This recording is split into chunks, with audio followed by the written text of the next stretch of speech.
Halo semuanya, kembali lagi dengan saya di sini. Di dalam kehidupan kita sehari-hari, tentu kita pasti sering dikelilingi oleh berbagai hal. Salah satunya adalah air.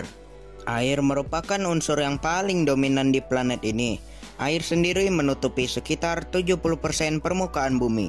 Bahkan di dalam tubuh manusia juga mengandung air, yaitu sebanyak 53%.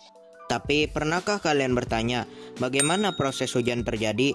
Atau bagaimana proses awan terbentuk? Jika kalian ingin tahu jawabannya, maka simak video ini sampai habis. Tetapi sebelum video ini dimulai, ada baiknya kalian mensubscribe channel ini dulu, agar kedepannya channel ini bisa membuat lebih banyak video yang bermanfaat. Nah, sebenarnya kedua pertanyaan tersebut disebabkan oleh satu proses yang sama, yaitu daur air.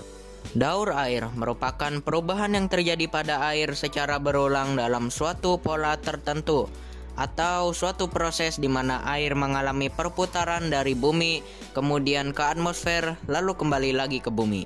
Pertanyaan selanjutnya, bagaimana proses terjadinya daur air ini? Pada awalnya, air yang ada di laut, sungai, rawa, dan genangan air akan menguap karena adanya pemanasan dari sinar matahari. Nah, tahapan ini disebut dengan evaporasi. Dalam tahapan ini, air diubah menjadi uap air sehingga bisa naik ke atas atmosfer. Ketika air menguap menjadi uap air, ia akan naik ke lapisan atas atmosfer. Lalu uap air ini akan berubah menjadi partikel es yang sangat kecil karena pengaruh suhu udara yang rendah. Kemudian partikel-partikel es ini akan bersatu untuk membentuk awan. Nah, tahapan ini disebut dengan kondensasi.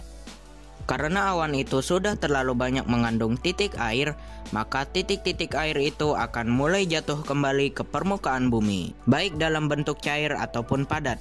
Nah, proses ini disebut dengan presipitasi. Lalu air-air hujan itu ada yang menggenang di jalan raya, dan ada pula yang mengalir melalui aliran air seperti sungai untuk menuju ke danau atau laut. Nah, proses ini disebut juga dengan runoff. Itulah penjelasan mengenai proses terjadinya daur air. Mohon maaf ya jika durasi videonya kependekan. Semoga bermanfaat dan menambah wawasan. Jangan lupa untuk mensubscribe channel ini agar channel ini bisa lebih berkembang. Dan sampai jumpa di video berikutnya.